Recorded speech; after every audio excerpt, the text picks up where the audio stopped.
ಸ್ಟಾಲಿನ್ ಅವ್ರ ಮಗ ತನ್ನ ಪ್ರತಿಭೆಯನ್ನು ತೋರ್ಸಕ್ಕೆ ಹೊರಟಿದ್ದಾರೆ.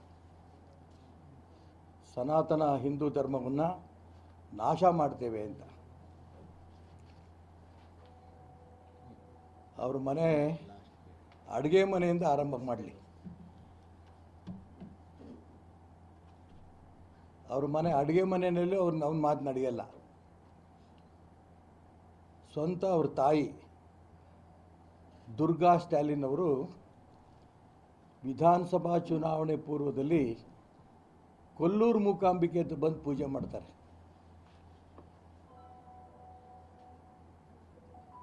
ಹಾಗಾಗಿ ಅವ್ರ ಮನೆಯಲ್ಲೇ ನಡೆಯಲ್ಲ ಹಿಂದೂ ಧರ್ಮವನ್ನು, ಸನಾತನ ಹಿಂದೂ ಧರ್ಮವನ್ನು ನಾವು ನಾಶ ಮಾಡ್ತೀವಿ ಅಂತ ಮಾಡೋದಂಥ ಪ್ರಯತ್ನ.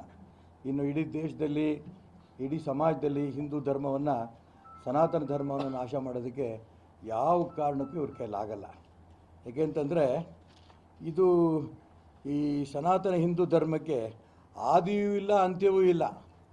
ಯಾವಾಗ ಶುರು ಮಾಡಿ ಆಯಿತು ಈ ಸನಾತನ ಹಿಂದೂ ಧರ್ಮ ಅಂತ, ಸನಾತನ ಅಂತಲೇ ಅದಕ್ಕೋಸ್ಕರ ಕರೀತಾ ಇರೋದು. ಹಾಗಾಗಿ ಇದನ್ನು ನಾಶ ಮಾಡ್ತೀನಿ ಅಂತ ಹೇಳಿದ್ರು ಒಬ್ಬ ಮೂರ್ಖ ಹೇಳ್ಬೇಕು ಅಷ್ಟೇ ಈ ಮಾತು. ಈ ಮೂರ್ಖನ ಮಾತಿಗೆ ಏನೂ ಕೂಡ ಬೆಲೆ ಇಲ್ಲ. ಏಕೆಂದರೆ ಇದು ಸನಾತನ ಹಿಂದೂ ಧರ್ಮವನ್ನು ನಾಶ ಮಾಡ್ತೀವಿ ಅಂಥೇಳಿ ಅನೇಕರು ಪ್ರಯತ್ನ ಮಾಡಿದ್ರು.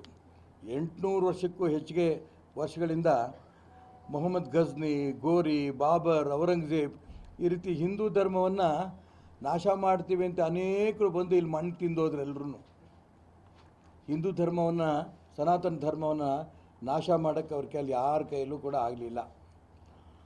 ಈಗ ನಾವು ಸನಾತನ ಹಿಂದೂ ಧರ್ಮವನ್ನು ನಾಶ ಮಾಡ್ತೀವಿ ಅಂತ ಭಾವನೆ ಇಟ್ಕೊಂಡು ಹೊರಟಂಥ DMK ಪಕ್ಷವೇ ನಿರ್ನಾಮ ಆಗೋಯ್ತು. ಸರ್ಕಾರವೇ ಕುಸಿದು ಬಿದ್ದೋಯ್ತು. ಮುಖ್ಯಮಂತ್ರಿನೇ ಅಧಿಕಾರವನ್ನು ಕಳ್ಕೊಂಡ್ರು.